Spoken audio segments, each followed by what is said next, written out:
desses 5 livros, Recording is on. para os judeus, era a realidade de um seguir a Deus. Tá bom? Então, nós, quando estudamos Pentateuco, vamos nos encalçar, né, no início, no conhecimento de um Deus que fez todas as coisas do nada. Tá? Mas que ele, olha, cada dia que fazia alguma coisa, ele parava e analisava. E tudo era bom. Era bom, aí ele prosseguia. Então, nosso trabalho nunca deve ser feito por acaso, de qualquer jeito. Temos que analisar se está bom. Né? Então, nessa bondade, podemos avançar mais. Guto, Até obrigado. esse é nosso dever.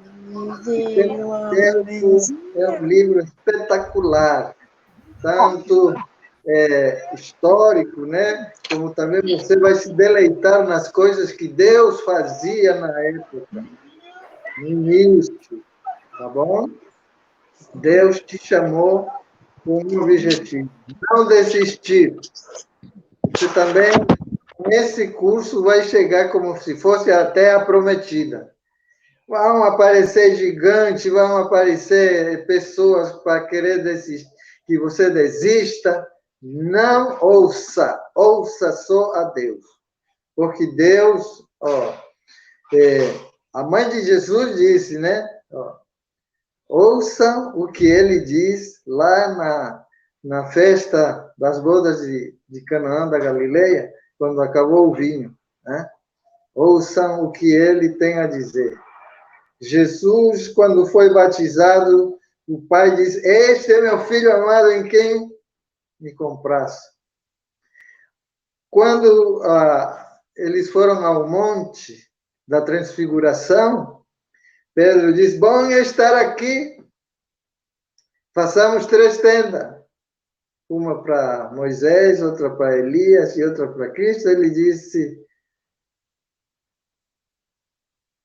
ouçam. Que ouçam ao que Deus tenha feito. Eu quero dizer, nós não podemos fazer da nossa vontade nada. É pela palavra dele. E nós nos movemos, nós agimos e tudo. Para ter uma vida abençoada é ouvir a Deus e seguir conforme está na palavra. Amém? Quando o Senhor fez a arca, mandou fazer as 2 arcas. Uma foi Noé e a outra foi Moisés, né? Uma a arca para salvar os animais e a família, e a outra para a glória de Deus acompanhar o povo. Então ele lhe disse: olha, não esqueça de fazer conforme eu vos tenho dito. Ou seja, as medidas, o material, né? A altura, comprimento, argola, varais, isso para que Moisés fez. E aqui Noé fez, também tinha tudo esquematizado com medida. O que passar dali é invenção do homem, mas o que Deus autorizou, isso nós temos que seguir, tá bom? Vocês vão ver como é que Deus falou para eles no estudo todo esse que vão seguir aí, a partir dali, tá bom? Então, isso quer dizer que não é de qualquer jeito, é do jeito que Deus fala. E a desobediência do mundo, e inclusive nossa na igreja, é a desobediência à palavra, que é o mesmo que causou o primeiro pecado, desobediência. Continua a desobediência, mas Deus abençoe vocês. Eu vou orar por vocês e esse núcleo tomará força. E vocês serão abençoados, tá bom? Em nome de Jesus. Boa aula. Deus abençoe a todos. Amém. Tchau, tchau. Vamos só orar para iniciar. O irmão Nildo ora aí por nós aí. Aí o Leonel já começa a aula, tá? Amém.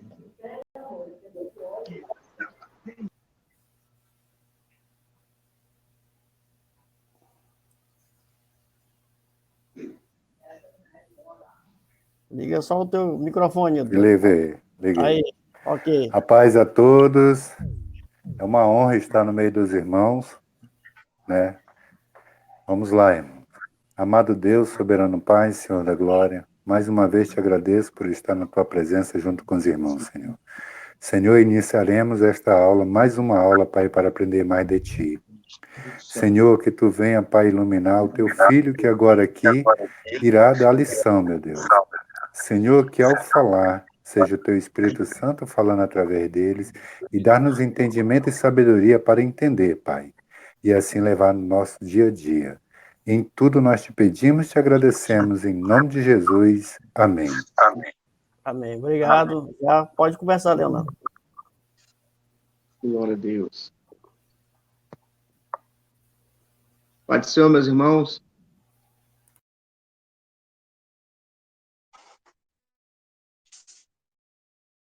Os irmãos estão me ouvindo?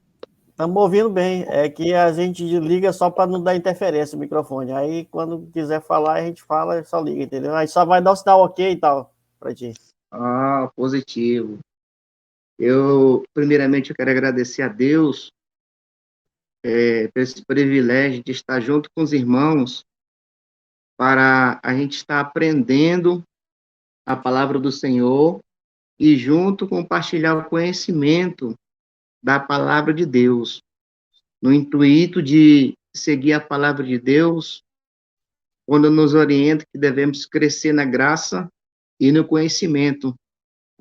E essa é um momento ímpar de nós progredir, dar um passo a mais para conhecer as Escrituras, para conhecer um pouco mais do nosso Deus através da sua santa palavra. Amém, meus queridos?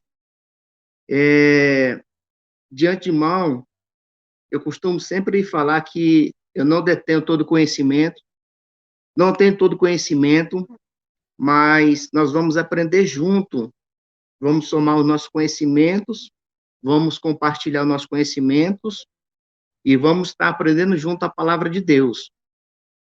Tranquilo? Surgindo as dúvidas, os irmãos querer pontuar, os irmãos dão um sinal aí, a gente vai avançando junto, né? O Pentateuco é o livro que nós vamos tratar esse livro agora, que é os 5 livros, né? Os 5 primeiros livros da Bíblia. Gênesis, Êxodo, Levítico, Números, Deuteronômio. Uma breve introdução, meus irmãos. Uma breve introdução, rapidamente aí, na página 13, se os irmãos puderem acompanhar na página 13,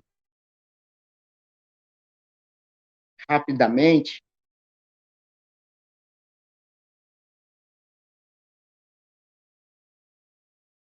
No terceiro, 1, 2, 3, no quarto parágrafo. Apresentamos agora uma visão geral do Antigo Testamento, que é composto por 39 livros. É uma informação muito básica, mas você sabia que, infelizmente, meus irmãos, tem pessoas no nosso meio que não sabem a quantidade de livros do Antigo Testamento. A pergunta simples como essa. Se você perguntar um negócio desse, dá um nó na cabeça dele, ele não sabe informar a quantidade de livros. E há uma divisão. O Pentateuco, aí na letra A, são os 5 primeiros livros. Aí vem um livro de história. Josué, Esté, são 12 livros. Poesia, Jó e Cantares, 5 livros. E nesse livro de profecias, que de Isaías a Malaquias, 17 livros. Lembrando que na profecia está aí os profetas maiores e os profetas menores. Ele englobou todos juntos, tá? Os 17 livros aí. Para os judeus, irmãos, o Pentateuco para os judeus, o Pentateuco, nada mais é do que o Torá, lei, né, irmãos? E para o povo de Deus, lá no início, lá, existe um comentarista bíblico que ele fala que se não existisse o livro de Gênesis, a Bíblia não teria sentido. Os irmãos concordam? Vou repetir a pergunta. Se não existisse o livro de Gênesis, só o primeiro livro, a Bíblia não teria sentido. E eu concordo com ele, irmãos, porque é o início, né? É o começo ali. Vamos dizer assim, é o pontapé inicial. É o começo. Agora aqui vamos avançar, meus irmãos. O nosso tempo é muito curto. Uma pequena introdução. Vamos avançar para o capítulo 1 de Gênesis. Na página 18.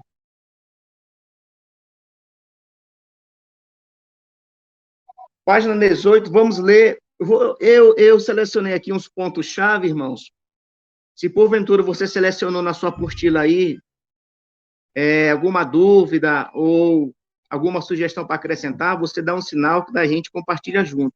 Porque como o tempo é bem escasso, se a gente for ler toda a apostila aqui, a gente só vai ler, vai ficar enfadado aqui, a gente não vai conseguir destrinchar um pouco a palavra de Deus. Eu creio, como orientação do nosso pastor Gutenberg aí, que no mínimo, os alunos leram 3 vezes a apostila, estão afiados aí, mais do que nunca, né?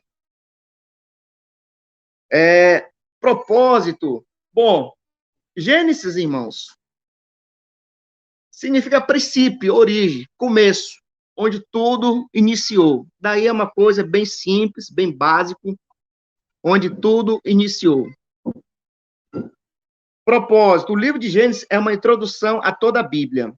É o livro dos princípios, pois narra os começos da criação, do homem, do pecado, da redenção e da nação eleita. Irmãos, rapidamente, deixa eu fazer uma pergunta para os irmãos. Os irmãos estão ouvindo o choro do Davi aí no fundo? Não? Ele tá uma benção aqui. Mas vamos lá. O livro de Gênesis é uma introdução de toda a Bíblia, é o livro dos princípios, pois narra os começos da criação, do homem, do pecado, da redenção e da nação eleita. Ou seja, ela segue, vamos dizer assim, um cronograma da origem de tudo que Deus fez. Desde o começo, o princípio, quando Deus criou os céus e a terra, o começo da criação, o pecado quando entrou no mundo, a redenção e a nação eleita de Israel. Se a gente for ver, vai destrinchando.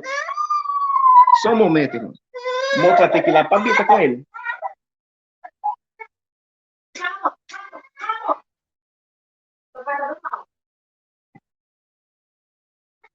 Então, irmãos, voltando aqui, para o comentarista aqui, o Paramaer, o livro de Gênesis é chamado de viveiro das gerações da Bíblia, pelo fato de nele se encontrar todos os começos de todas as grandes doutrinas referentes a Deus, o homem, o pecado e a salvação. Irmãos, Gênesis é o começo de tudo, desde a criação do mundo, da queda do homem, da entrada do pecado através da desobediência de Adão e Eva. Desde o início vem registrando todos os fatos narrativos, a biografia de Jeová. Desde o início, ele vem destrinchando, Deus vem narrando passo a passo os feitos que vem acontecendo desde o princípio, desde o começo, desde a origem, e deixando registrado para nós na Bíblia Sagrada. Toda a palavra de Deus ela é inspirada por Deus. Amém, irmãos? Inspirado por Deus. Se nós não tiver fé, irmãos, se nós não tiver fé, é impossível de nós acreditarmos, crer que tudo foi feito por Deus. Você sabe por quê? Quero abrir um parênteses rapidamente aqui. Você sabe por quê que o ateu, ele não crê em Deus, não crê na Bíblia, não crê que a palavra de Deus foi escrita por homens inspirados por Deus? Porque ele não tem fé. E a Bíblia fala, sem fé é impossível agradar a Deus. E a fé, ela vem por ouvir a palavra de Deus. Então, uma pessoa que ela não tem fé, não crê, que isso daqui é a palavra de Deus, que isso daqui foi escrito por homens, mas, porém, inspirado por Deus, ele nunca vai conseguir compreender as escrituras sagradas, porque é por fé. Uma pessoa que não tem fé, irmão, não vai crer que Deus disse, haja luz e houve luz. A separação da porção seca dos mares, ela não vai crer, irmão. Porque para a gente acreditar e crer, nós temos que ter fé. Uma pessoa que não tem fé, ela não vai acreditar. Ela tem que se permitir e crer que Deus, ele detém todo o poder, que ele pode fazer todas as coisas. Mas se eu não tiver fé, não tem como eu crer, acreditar na palavra do Senhor.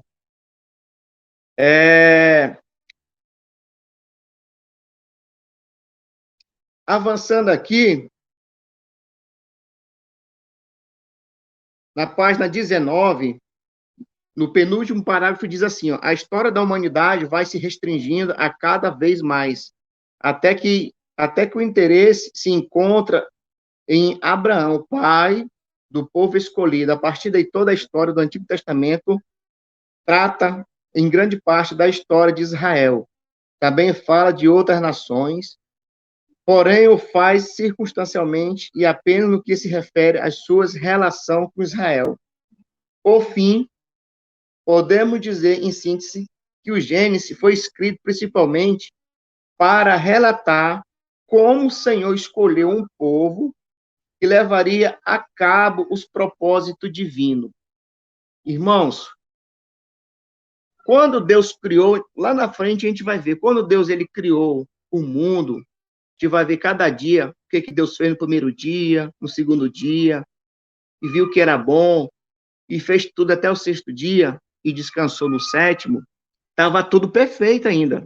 Não existia o pecado, estava tudo em perfeita ordem. Estava tudo em perfeita ordem. Até, infelizmente, a desobediência entrar, a desobediência, e Adão e Eva cair no laço da serpente, como os irmãos conhecem a história. Daí em diante, irmãos, os planos mudaram, porque Deus ele criou o homem, a sua imagem, sua semelhança, para dominar o mar, para dominar os peixes, para dominar os animais selvagens, crescer, multiplicar e frutificar, encher a terra. Mas só que daí o que acontece agora? Existe um intempérie. O homem e a mulher caem. Mas a gente vai avançar mais lá para frente, porque chegar lá na frente, os irmãos entenderam o contexto do livro de Gênesis. Tudo se originou, irmão, como diz a palavra Gênesis, origem, começo. E a Bíblia, ela vai dizer, trazendo para nós o passo a passo, os acontecimentos que foram acontecendo ao longo da humanidade. Os primeiros povo, primeiro homem, primeira mulher, Adão e Eva, e subsequente seus filhos, e posteriormente a população crescendo, através de seus filhos, dos seus filhos, a gente vai ver o passo a passo. Na página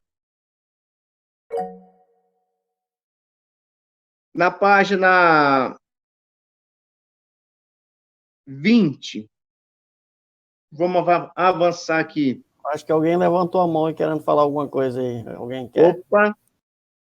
Pode falar, meu irmão. Joe, Paz, meu querido. beleza? Vocês estão me ouvindo bem? Opa, estamos sim.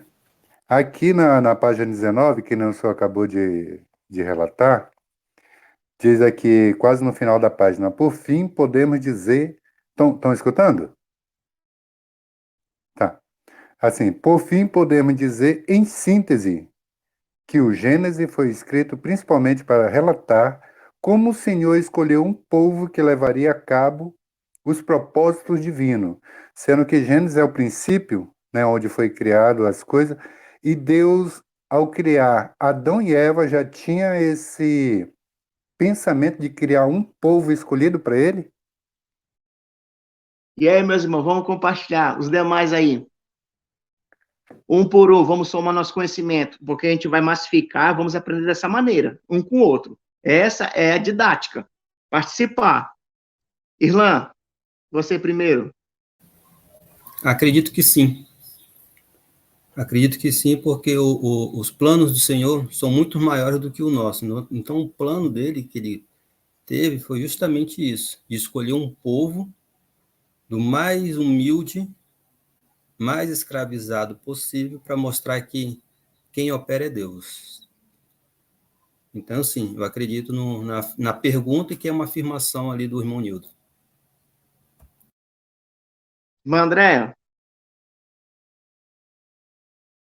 Andréia.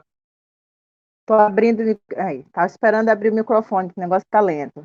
Eu concordo também nos dois pensamentos do Irlan e do irmão Nildo, porque nada que o Senhor faz, ele faz sem propósito, e ele, sendo um Deus que conhece o presente, o passado, o presente e o futuro, então, com certeza, ele já tinha isso em mente. Concordo plenamente. Antes de passar a palavra também para o Gutenberg, o pastor Gutenberg aí, o nosso Deus, ele não trabalha por acaso, né, irmão? Por coincidência. Não é verdade? Deus, ele não tem, eu tenho um plano B, eu tenho um plano C. Não, ele trabalha com propósito. Você acha que Deus, na sua onisciência, tendo todo conhecimento, você acha que ele não sabia que a Eva seria uma presa fácil para a serpente? E automaticamente também Adão, um efeito dominó, ia cair junto com ela? Sabia, irmão. Sabia. Na sua onisciência. Mas só que Deus, ele testou ali o quê? A obediência. Tem que ter obediência. Se não ter obediência, meus irmãos, se não tiver obediência, a desobediência, ela traz um prejuízo irreparável para a vida do homem. E no caso de Adão e Eva, todos os irmãos sumiram da minha tela aqui. Os irmãos estão me ouvindo? Sim! Glória a Deus. Amém! Então, não me abandone, não. Eu me sinto sozinho. Eu gosto de ver vocês. Fica aqui na tela comigo. Amém, então, meu querido. Então, meus irmãos, dependendo da situação, do contexto, Adão e Eva ali, quando eles desobedeceram, trouxe um preço irreparável, um alto preço, uma consequência muito grande para eles. Entendeu? Eu não quero me adentrar muito, não a gente vai perder muito tempo, mas só para finalizar, pensou, hein? Primeiro dia, Adão e Eva expulsos do jardim, Adão olha para Eva assim, no final da tarde, fala assim, Eva, tu se lembra o que acontecia uma hora dessa? O que, Adão? O Senhor Deus, ele vinha falar conosco aqui no jardim com nós. Então, no final da tarde, o Senhor ele passeava e conversava com Adão e Eva. Pensou o privilégio? Fica só aquela saudade? Agora, imagina o tamanho do prejuízo que o pecado, a desobediência, trouxe para a vida de Adão e Eva, e para nós, né, consequentemente, também nos alcançou também, infelizmente. Então, irmão Nildo, voltando à sua pergunta aqui, com certeza, Deus escolheu um povo que levaria a cabo os propósitos divinos. E isso foi passando de geração em geração, até chegar em nós. Até o evangelho nos alcançar. Isso faz parte desse propósito divino aqui, sabia, irmão Nildo? Nós estamos dentro desse propósito divino aqui, sendo alcançado pelo Salvador. Esse propósito de salvação, porque vem desde lá do início. Existe um começo, um meio, e eu digo ainda, as minhas palavras, não está escrito na Bíblia, que nós estamos já perto do final, entendeu? A qualquer momento, este propósito de salvação para nós, a trombeta vai tocar e a gente vai partir daqui para a glória. Amém, meus irmãos? Bem, pastor. Ficou claro, irmão Nildo? Posso contribuir também rapidinho aí? Com certeza. Na leitura que eu estava fazendo durante essa semana, aí ele fala dos propósitos, né? Numa outra pesquisa que eu fiz, olha o propósito do livro de Gênesis, né? Trata-se das origens do universo, das mais importantes começos em relação à história, à humanidade, mas, sobretudo, ao povo de Deus na Terra. A obra pode ser dividida em duas grandes seções, isso Gênesis. A primeira diz respeito à história da humanidade primitiva, aí entra o contexto da pergunta do irmão Nildo, e a explicação do presbítero agora, que vai do capítulo 1 ao capítulo 11, e a segunda parte apresenta a história do povo específico escolhido por Deus, o povo de Israel, e até chegar a nós, como o senhor comentou aí, de acordo com o autor também aqui dessa pesquisa. Então, por isso que chegou até nós, né? Positivo. Realmente mesmo, eu li algo também parecido a essa pesquisa também. Irmão, só lembrando que eu tentei me ater só à apostila, porque como o tempo é escasso, e o conteúdo ele é muito rico. Quanto mais você escava, mais informação você vai achando, mais curiosidade bíblica. E se a gente for esmiuçar mesmo, assim, na íntegra, era bom mais tempo, mas vamos avançar. Então, é dessa forma, irmãos. Deixa eu só Vamos lá. fazer a resposta do que o Dildo entrou aí, está lá na página 20. Todo mundo lá na página 20, lá no início. É bom salientar-se que Deus não é somente de Israel, mas do mundo inteiro, né? Ou seja, ele já a resposta do que ele estava questionando aí. E eu quero deixar uma enquete aqui sobre qual o nome do... Até no final vocês podem responder aí. Qual o nome do fruto, né, da árvore? Era uma maçã, uma pera? A Bíblia diz. Cada um fala uma coisa, mas a Bíblia diz qual é o nome do fruto. Quem for conseguir aí responder aí, pode jogar lá no chat ou depois mandar falar aí. Quem acertar. Eita, rapaz, que tá ficando nível de faculdade, hein? Eu acho que era uma pera.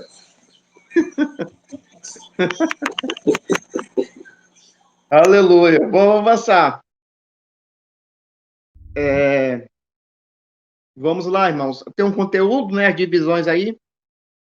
Vamos para o ponto 1. A criação do universo, da terra, da vida e do homem. O que nos ensina a Bíblia sobre a criação? Ensina-nos que Deus é o Criador. A Bíblia diz em Gênesis 1:1. No princípio criou Deus os céus e a terra.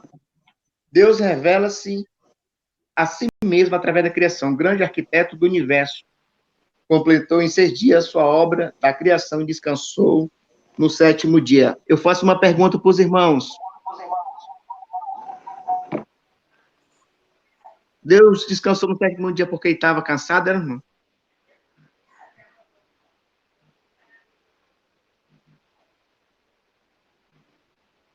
Pode falar.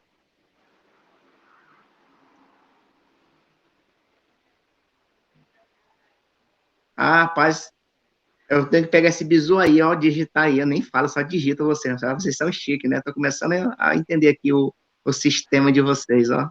Top, hein? Que bom. Irmãos, como Deus é sendo Deus, irmão, Deus não cansa, Deus não tem fome, Deus não tem sono, Deus não se enfada. Deus é Deus. Vamos avançar. A criação do universo, da terra, da vida e do homem. Irmãos, lá na página 22, por favor.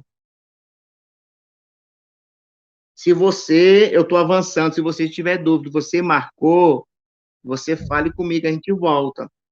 Entendeu? Não tem problema. Eu selecionei alguns tópicos aqui para a gente compartilhar junto. Na página 22, no segundo parágrafo aí, entretanto, uns 200 anos antes de Pitágoras, o profeta Isaías registrou que Deus é o que está assentado sobre o globo da terra. Em outras traduções, encontramos termos equivalentes, o globo como redondeza, esfera. E quanto ao apoio do nosso planeta, disse Jó, traz-nos 13 séculos antes de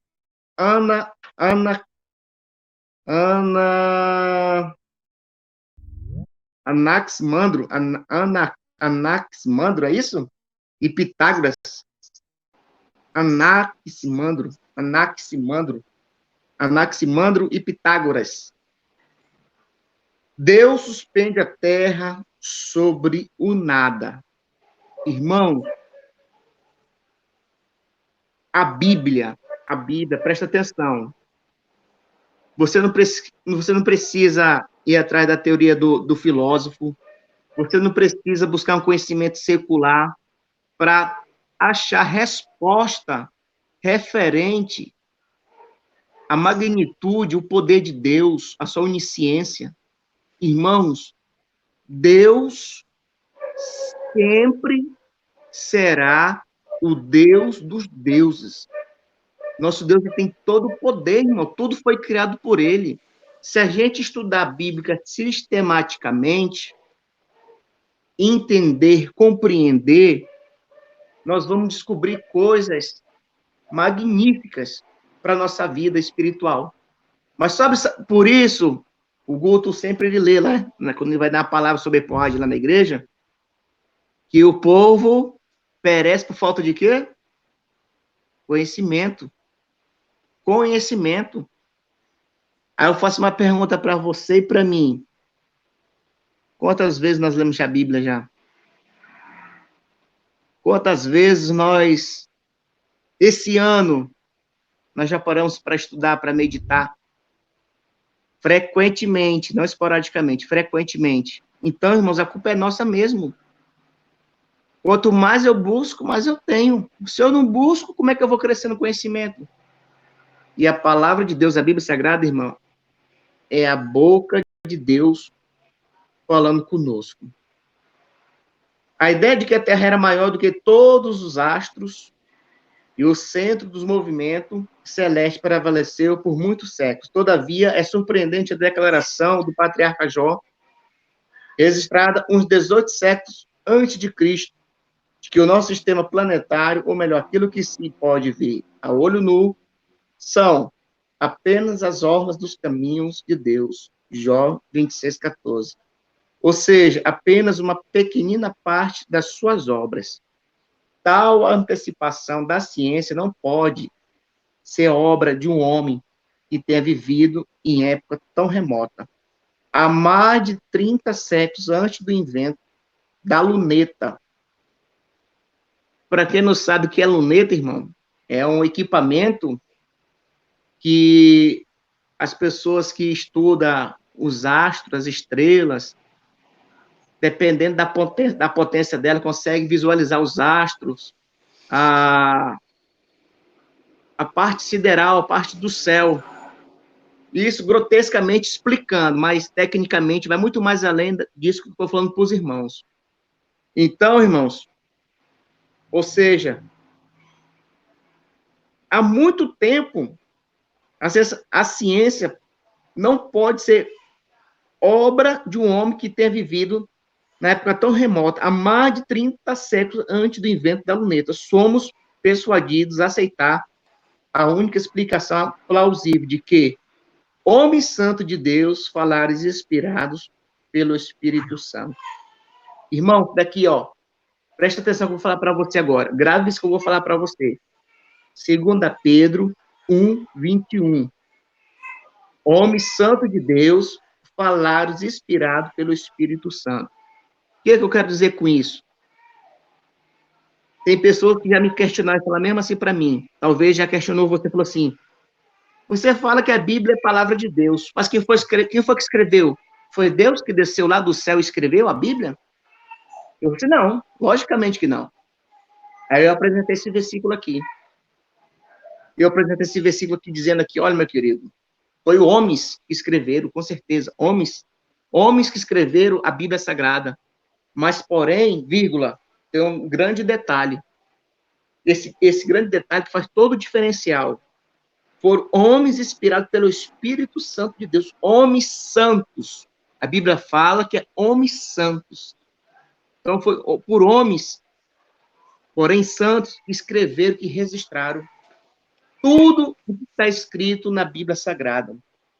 Homens santos. Então, irmão, a ciência, ela não consegue, conhecimento do homem, ele pode ter doutorado, ele pode ser pós-doutorado, PhD, pode falar todas as línguas que possam existir, mas ele não consegue explicar a onisciência de Deus, ele não consegue explicar o poder de Deus, ele não consegue explicar, porque ele é um ser humano igual eu a você, um ser limitado, de natureza pecaminosa. Romanos capítulo 3, versículo 23, vai dizer que todos nós, irmãos, crentes, não crentes, preto, branco, alto, baixo, gordo, magro, todos pecaram e destituídos estão da glória de Deus. Ou seja, o único ser perfeito é o próprio Deus. Amém, irmãos? Glória a Deus. Só para dar uma complementação também, hein, amado? Na própria página 21, nós vamos ver que o Pitágoras, né? Isso ele 570 ali antes de Cristo, tá? Pitágoras, o grego, né? Matemático, filósofo, ele também chamado pai da matemática, ele é o primeiro a afirmar também, a declarar que a Terra é redonda, concordando com o que o profeta Isaías tinha comentado na sua palavra, né? E posteriormente a ele, outros homens também vieram a ter essa concordância de que a Terra tinha um formato mais esférico, mais ali oval, como Anaximandro, o senhor falou ali, Copérnico também, né? Só que ele veio com uma dúvida depois, mas aí o que importa também nós vemos agora é que os pais da ciência humana ali atrás, né, somente os mais importantes ali, eles chegaram a ter esse entendimento também de que a Terra ela tinha um formato redondo, circular, não como um formato de um pires, né, como alguns outros pensavam. Verdade. É dessa maneira, irmãos, que até as pessoas que não têm compromisso com Deus, mas pessoas que têm um certo conhecimento, elas chegam nessa conclusão que a Terra, como diz o profeta Isaías, como o nosso irmão narrou, a forma de um globo, de uma esfera, né, redondo, né? Então, a palavra de Deus, ela é incontestável, irmão. Não tem como você burlar a palavra de Deus ou você tentar se fazer de desentendido. Não tem como. A palavra é bem clara, só não entende quem não quer mesmo. Amém, meus irmãos? Irmão, deixa eu perguntar uma coisa para vocês rapidamente aqui. É a minha primeira aula. Eu não sei se esse é o ritmo ou tem que ser um pouco mais rápido. Eu não sei como é que é. Me fale aí, irmão, por favor. Por causa do tempo. Guto. A princípio tá tranquilo por mim. Você que vai direcionando aí as divisões aí. E aí, surgindo dúvida, aí todos vão tirando aí. Tá ótimo, então. Então, tranquilo. Vamos avançar, então, aqui. Continuando rapidamente aí, a gente vai ver o que a gente precisa entender. É na página 22, no último parágrafo aí, que diz assim: vejamos agora a opinião da astronomia moderna acerca da Terra em relação ao universo, salientando inicialmente que, em virtude das dificuldades encontradas para o registro das distâncias que separam os astros, adotou-se um novo padrão de medida, o ano-luz, correspondente à distância percorrida pela luz em um ano. a uma velocidade constante de 300 mil quilômetros por segundo. Agora imagine aí, irmão, a velocidade da luz. 300 mil quilômetros por segundo. Isso significa que em um ano-luz, é uma forma de medida que foi adotada, percorre aproximadamente 9 trilhões 460 bilhões 800 milhões de quilômetros durante o ano. Olha só como é interessante a gente estudar. E servindo dessa unidade astronômica, é mais fácil medir a Via Láctea e a galáxia onde nós encontramos. Ela cabe num imaginário retângulo de 100 mil anos-luz de comprimento por 40 mil de largura, ou seja, a luz gasta 100 mil anos para cobrir a distância longitudinal desse retângulo e 40 milênios para percorrer a sua largura. Distância inconcebível. Só para ter uma ideia da rapidez, o tempo que a luz leva para percorrer os 150 milhões de quilômetros que separa a Terra do Sol é de apenas 8,3 minutos.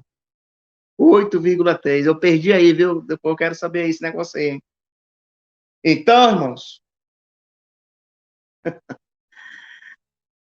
irmãos, você está vendo a magnitude da criação de Deus?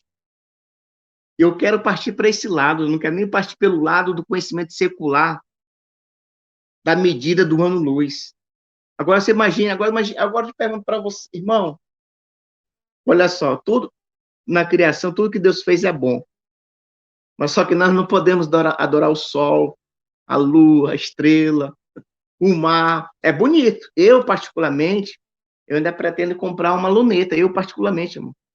Eu me amarro a olhar aqui no sítio, aqui, eu vou lá para fora, lá, fico lá no escuro, lá, olhando o céu, as estrelas, os astros, os cometas, né, que a gente vê, a pessoa fala que é, olha, a estrela tá andando. Então, aqui no sítio, aqui a gente tem uma visão privilegiada pelo fato de não ter iluminação pública, né? Mas a gente paga, né, irmão? Vendo talão de energia, tá? Iluminação pública aqui, só para ter ideia. Então, é magnífico você ver a criação de Deus. Você olha para a multidão das estrelas, você fala, meu Deus, como é que Deus fez um negócio desse e pendurou lá em cima todo esse negócio e não cai nenhum que vem destruir a terra, né? Isso é o poder de Deus, irmãos. É o poder de Deus, um negócio desse grandioso. Você se lembra quando Deus chamou o Abraão? Abraão, vem cá. Tu tá olhando essas estrelas aqui? Tô. Assim será a tua descendência. Tu tá olhando aqui a areia do mar?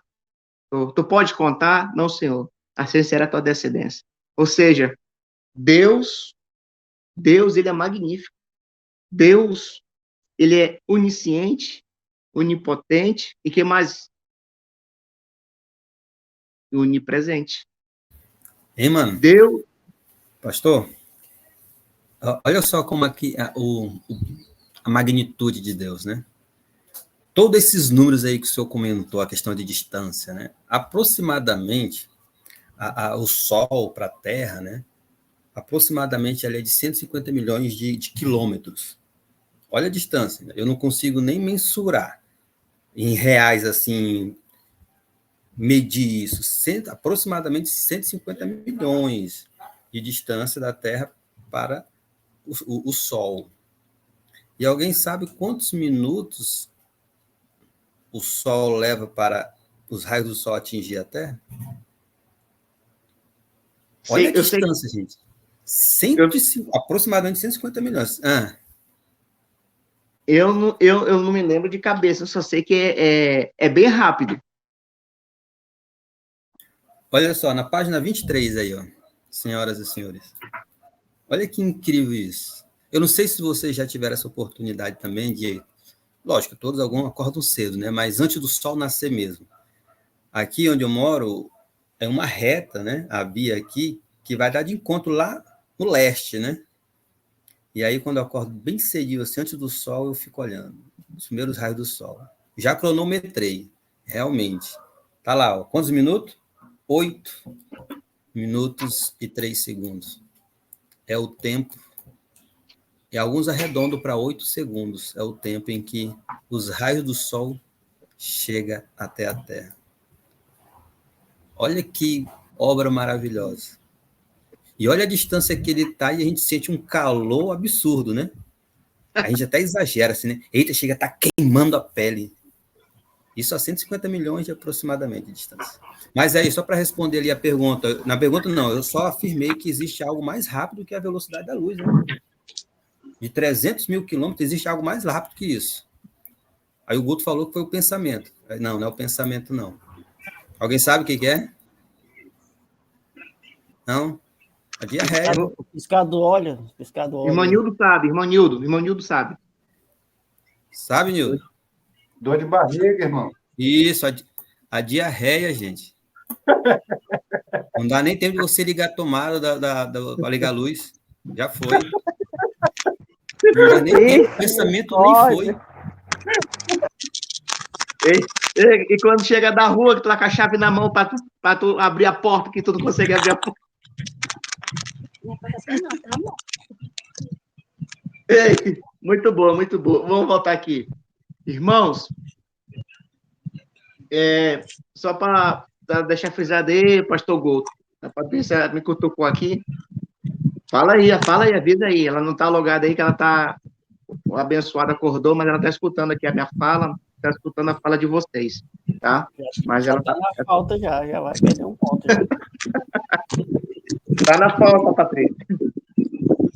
Então, vamos lá, irmãos. Ou seja, e sem contar, só terminando, referente ao sol aí, tem alguns países aí, né, que fizeram até vídeo, né, que quebraram o ovo no asfalto e o ovo fritou, né? Literalmente. Pode imaginar, dessa distância toda, ainda consegue essa proeza ainda de preparar um alimento, né? É dessa forma. Vamos lá, meus irmãos, vamos prosseguir. Vamos partir aqui na página 24. Página 24. Alguém aí tá com o microfone ligado aí, mas não tá o nome da pessoa.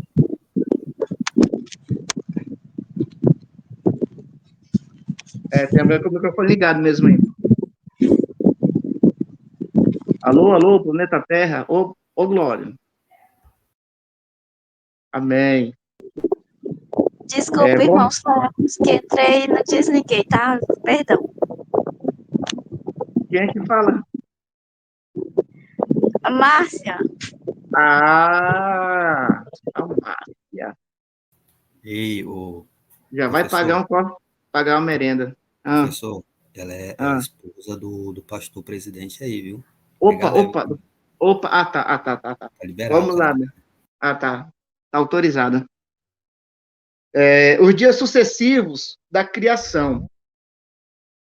E disse Deus, haja luz, e houve luz. E viu Deus que era boa a luz. E fez Deus a separação entre a luz e as trevas. E Deus chamou a luz dia. E as trevas chamou noite. E foi tarde e amanhã o dia primeiro. Já não. Não parece. Ouve. O celular perto um do outro, irmão, está dando interferência. Irmãos, eu pergunto para vocês, Deus usou uma varinha, irmão? Bililim, haja luz. Não, irmão. Uma voz imperativa, uma ordem. Seja bem-vindo, irmão bonitão. Glória a Deus. Então, irmão, é dessa maneira. Deus, ele, no seu poder, na toda a sua onipotência, ele apenas abriu a sua boca e falou, haja luz.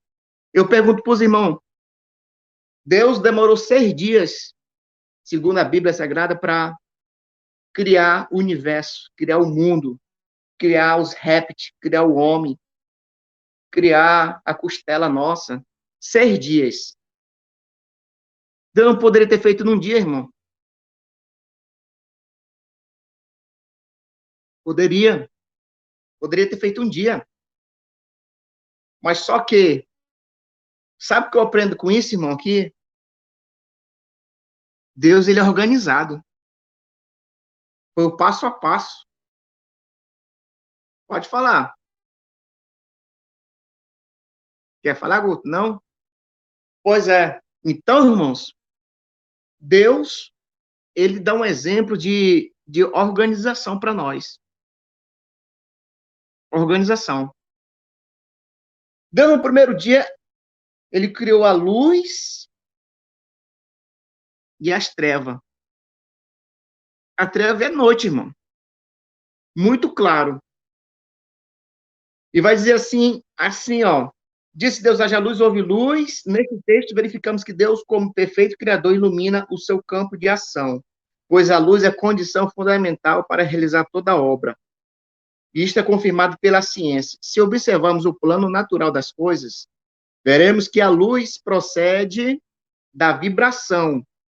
Assim, o versículo 3 revela a relação entre o movimento do espírito sobre a matéria inerte, o efeito nela produzido. É uma figura de que ocorre no milagre da conversão operado no pecador pelo Espírito Santo. O versículo 2 do capítulo 1 de Gênesis é uma espécie de parênteses. Entre o versículo 1 e o 3, descreve o estado da terra depois de criada, antes mesmo do aparecimento da luz.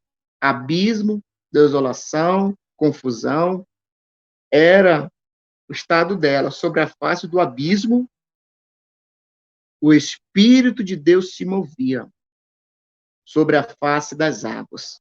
A palavra hebraica, traduzida aqui por mover ou pairar, conforme a versão brasileira, descreve a ação vivificadora do Espírito de Deus sobre o caos.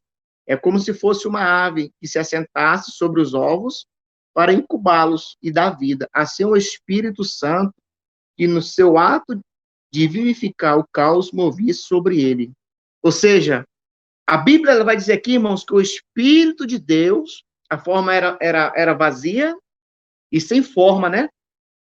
Mas o Espírito de Deus já se movia, já se pairava sobre a face da terra.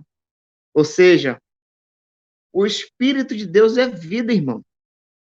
É vida.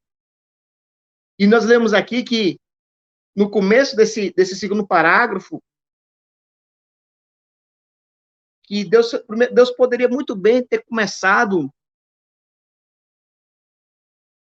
de trás para frente, vamos dizer assim. O inverso. De ter criado a luz, poderia ter feito o inverso. Mas Deus, ele primeiro fez o quê? Ele fez algo, calma aí, organização. Opa, quando você entra na sua casa, quando você chega da igreja que está escuro, você acende a luz. Opa, acendi a luz. Agora eu vou para o quarto, vou tirar essa roupa, tomar um banho, vou comer uma fruta e vou deitar. Ou seja, há todo o cronograma. Aí é por Irlã, né? Eu vou comer um bandeco, né? Então, é dessa maneira, irmãos. E o comentarista aqui da nossa apostila, ele disse que a condição fundamental para realizar uma obra era a luz, né? Isso é confirmado pela ciência. A ciência confirma, irmão. A ciência, olha só, a ciência confirma que, se observar o plano natural das coisas, veremos que a luz procede da vibração.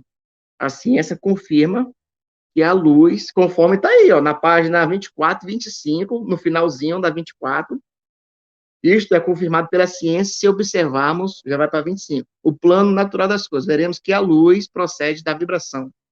Assim, o versículo 3 revela a relação entre o movimento do espírito sobre a matéria inerte, o efeito nela produzido. É uma figura que ocorre no milagre da conversão operada do pecador pelo Espírito Santo. Irmãos, a ciência aqui não tem nada, não tem nenhum pingo de participação aqui.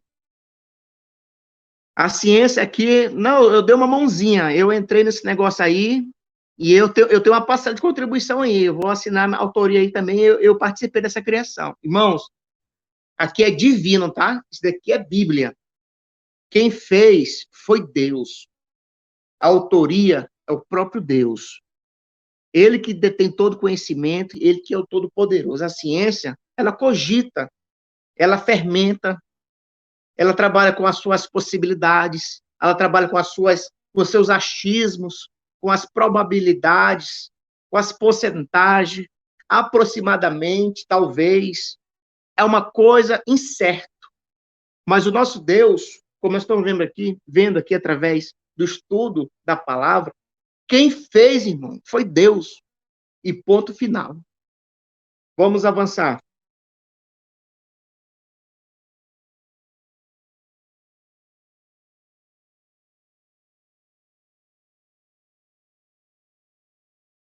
No terceiro parágrafo da página 25, quem pode ler para nós aí, Irlan? Por favor. Parágrafo. Qual? Terceiro, da página 25. Beleza. A palavra águas, entre aspas, é por muitos comentadores entendida como a principal matéria cósmica do universo.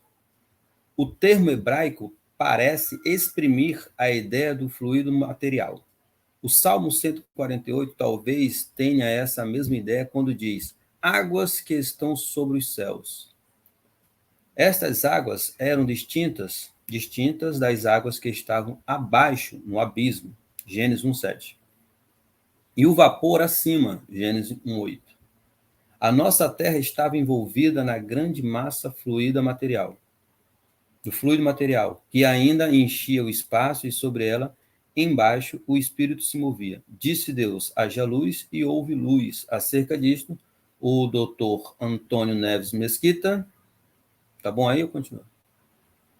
Pode continuar. A luz não foi criada. Era a pergunta que eu ia fazer para os irmãos. Lá no versículo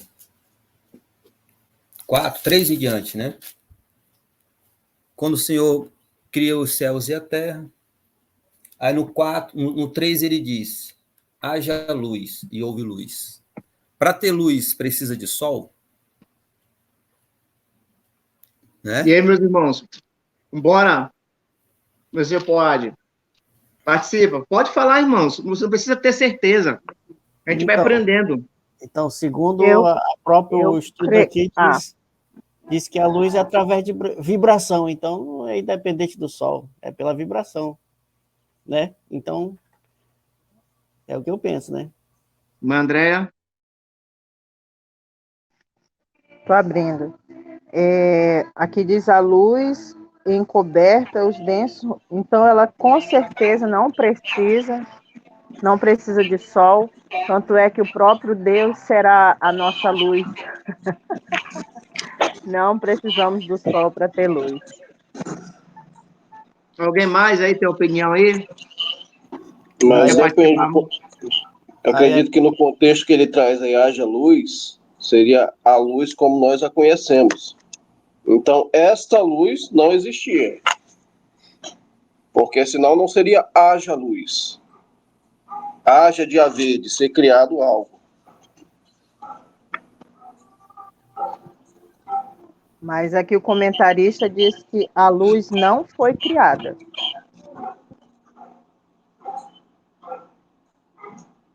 Vamos lá, meus irmãos. Vamos recapitular juntos aqui. Vamos chegar no denominador comum. A Bíblia vai dizer em Gênesis, capítulo 1, versículo 2. A terra, porém, estava sem forma e vazia, havia trevas sobre a face do abismo. E o Espírito de Deus pairava sobre as águas. Disse Deus, haja luz. E houve luz. Agora nós temos que estudar o contexto da palavra, igual o nosso irmão falou, de haver, de criar.